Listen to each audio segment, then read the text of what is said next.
January 1963, the Air Force initiated tactical weapons effects tests on realistic limited war targets.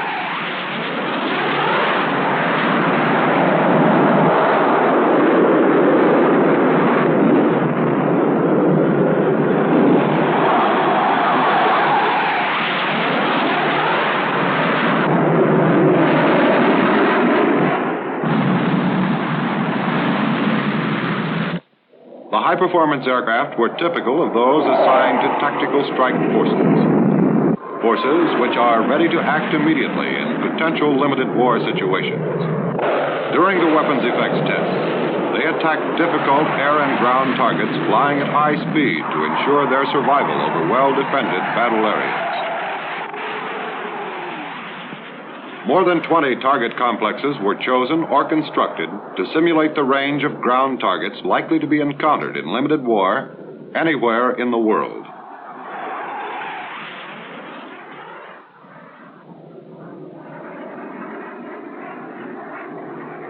Included was a simulated anti-aircraft missile site, patterned after those of Soviet design that were photographed in Cuba. Part of the test criteria was high-speed reconnaissance location of individual targets. Delivery time of developed negatives and blow-up prints for photo interpretation was comparable to operational pre-strike missions.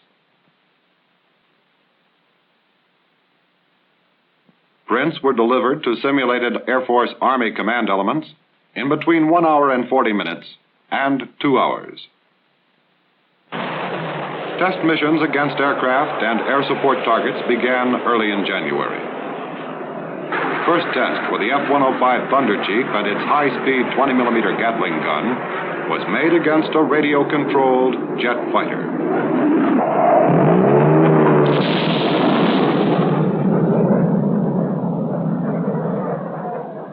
High-explosive and armor-piercing incendiaries destroyed the fighter.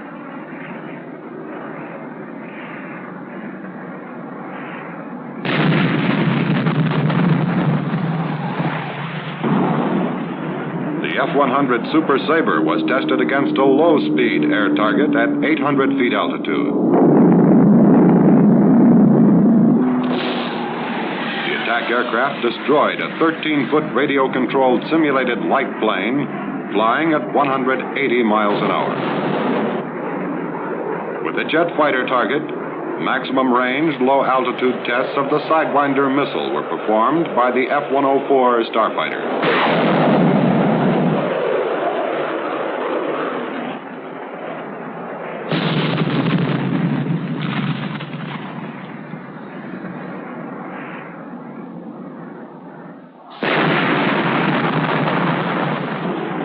Evaluation of the Thunder Chief as a high-speed napalm delivery vehicle was made against parked jet aircraft at a simulated forward area field. Test for strafing damage against parked jet aircraft was made with the F-104's Gatling gun.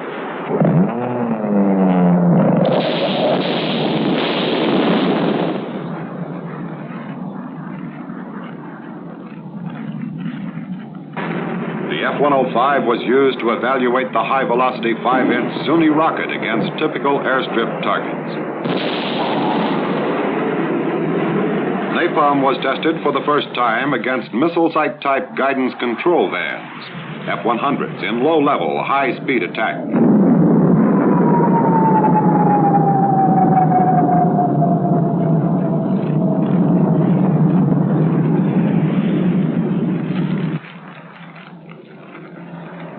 Against the simulated anti-aircraft missiles, Super Sabres tested the effectiveness of 20mm high-explosive incendiaries.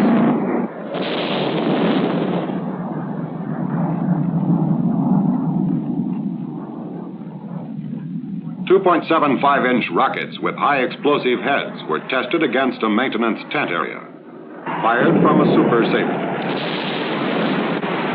The rocket's dispersal pattern provided lethal shrapnel damage and fire throughout work areas.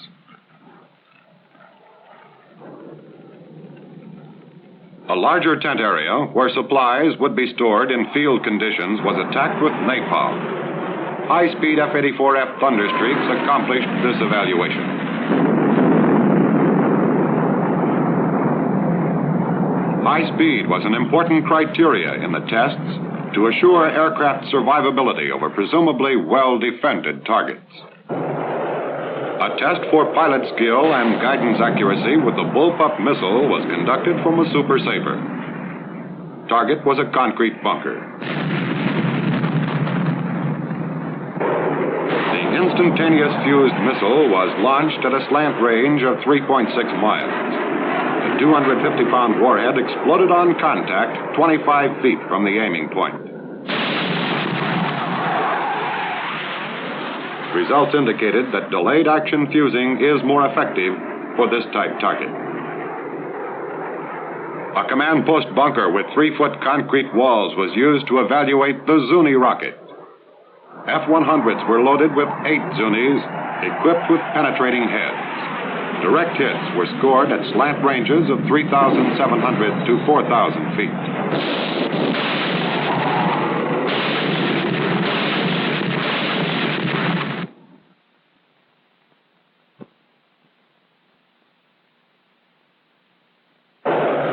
In the next scene, a flat-nosed bomb with a delayed fuse bounces off a wall as an F-105 makes a follow-up attack on the command post. This test was successful. Earlier test runs with too shallow an angle of attack caused the bombs to skip over the target.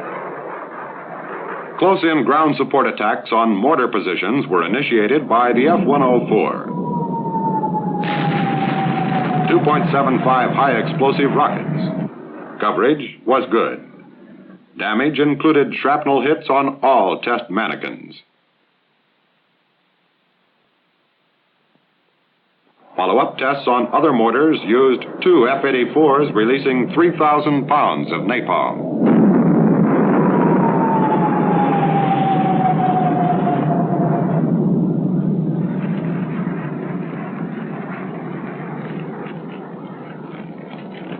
Starfighters with 2.75 rockets made attacks on an artillery piece. Mixed loads were carried by 3 aircraft. Half high-explosive heads, half high-explosive anti-tank heads.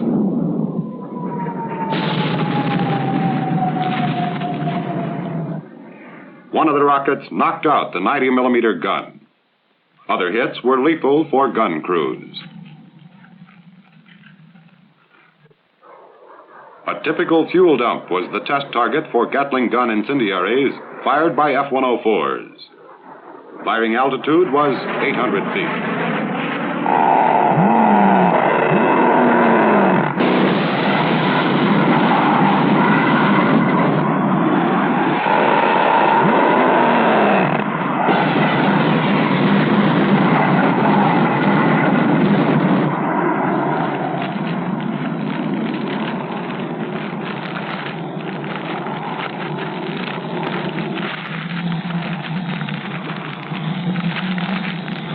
Bombing capability of the Thunder Chief was evaluated against large area targets. The weapons load was 16 750-pound bombs for each airplane.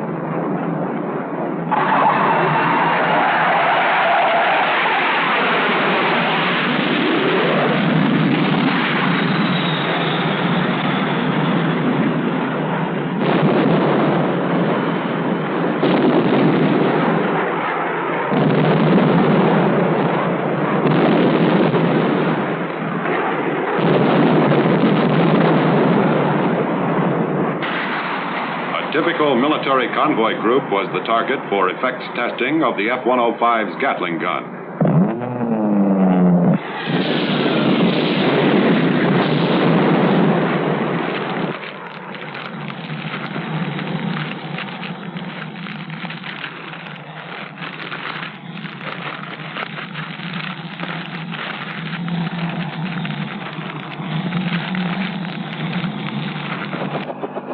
The effectiveness of high-performance aircraft against a low-flying helicopter was tested using a radio-controlled H-43A as a target.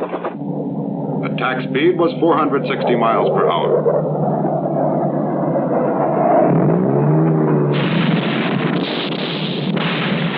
One burst of 20-millimeter incendiaries from the F-105 the helicopter.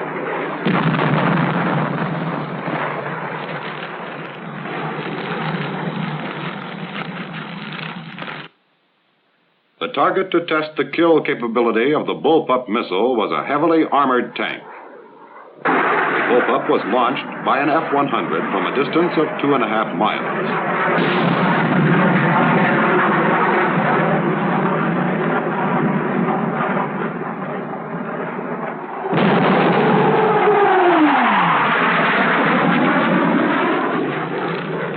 The tank was knocked out by a direct hit that pierced the top of the turret. The hatch cover and other parts were found up to 200 feet away from the burning tank.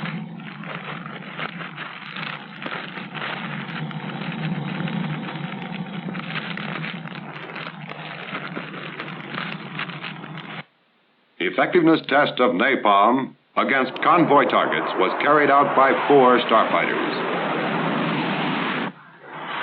Delivery was low and fast.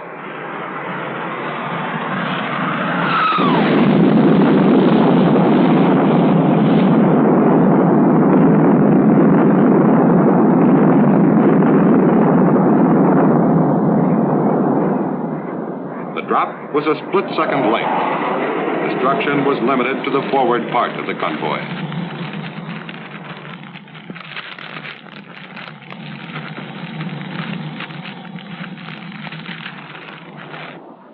A jungle-style target used in the test was this 4-section pontoon bridge designed to support 2.5-ton trucks. A B-26 of the type used in areas like Vietnam made the attack with 2.75 rockets.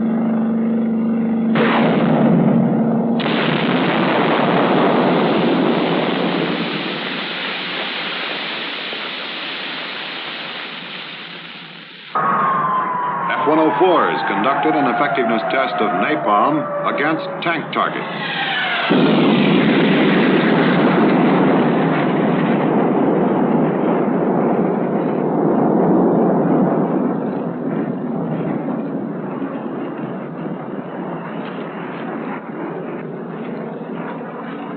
Test equipment inside one of the tanks showed severe heat damage.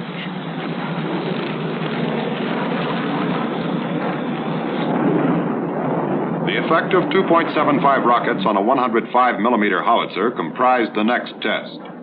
Launching aircraft was the F-100D.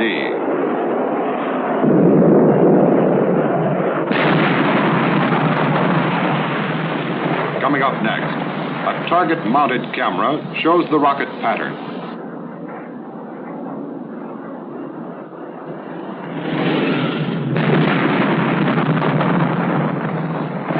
The weapon and its self-propelled vehicle were crippled by the attack. A varied array of landing craft in anchored and beached positions were the test targets for combined attacks by fighters. Closely resembling combat tactics because of the number of aircraft involved, this series of attacks employed 20-millimeter cannon, as well as Zuni and 2.75 rockets. The target area was particularly well adapted for recording the pattern spread of rocket attacks.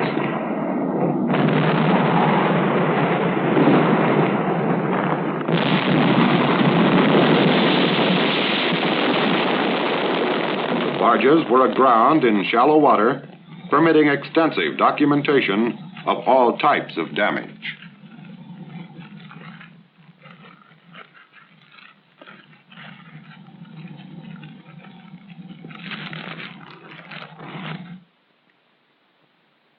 Operating with weapons of great destructive power is inherently dangerous. A case in point was this rail cut mission. Armament was 4 flat-nosed bombs with delay fuses. The 14-second delay allows the plane to clear the target before the bombs explode. The attacking F-105 was accompanied by an F-100F chase aircraft. One bomb exploded instantaneously. Fragments hit both aircraft. A tracking mount on the ground picked up the chase aircraft, the more critically damaged of the two.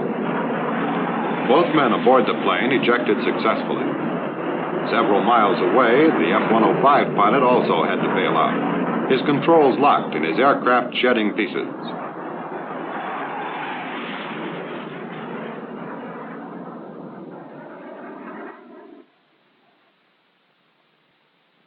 All men survived with minor injuries.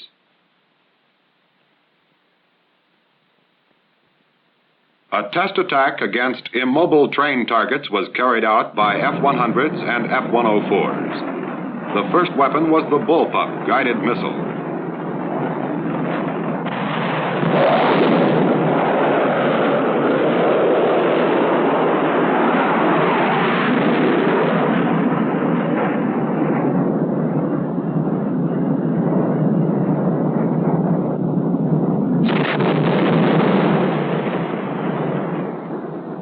2.75 rockets with high explosive anti-tank head.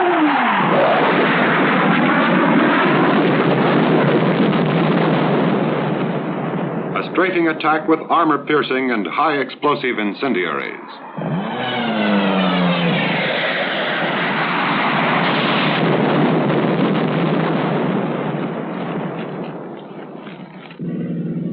Concurrent with weapons effects tests, the Air Force conducted tactical evaluations of its troop and cargo carriers. The YC-123H, grossing out at 62,000 pounds, landed 100 feet short and stopped in just over 950 feet.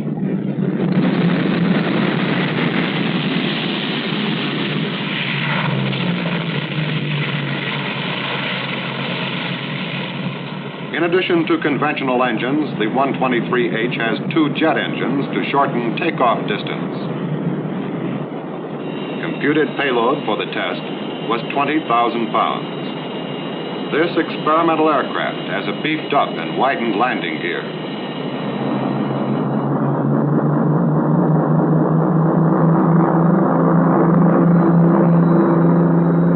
Unloaded, 123H was able to take off in 750 feet. Tests were conducted with an unfavorable 15-knot quartering tailwind.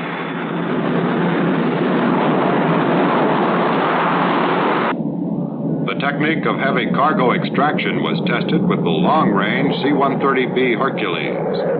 The aircraft does not land. Cargo, a 5,900-pound weapons carrier.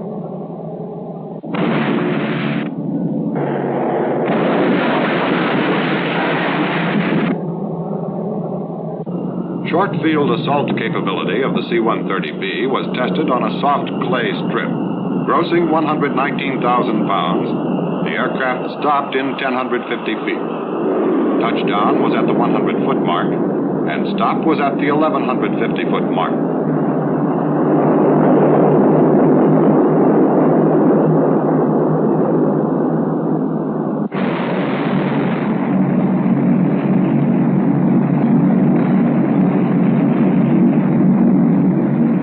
Off at the same weight, the C-130 used the additional thrust of 8 rocket motors to break ground in 650 feet.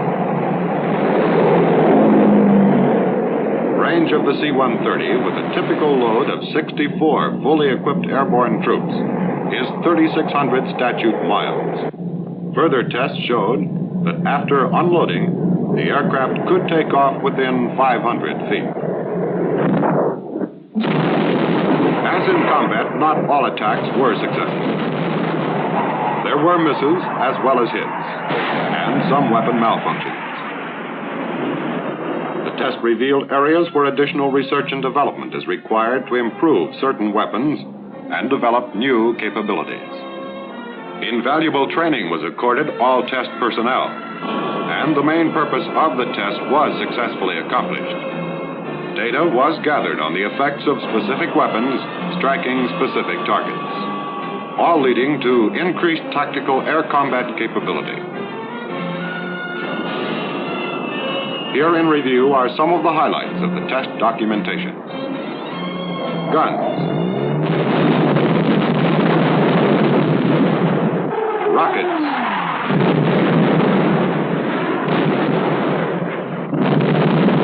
Flat-nosed bombs. 750s. Missiles.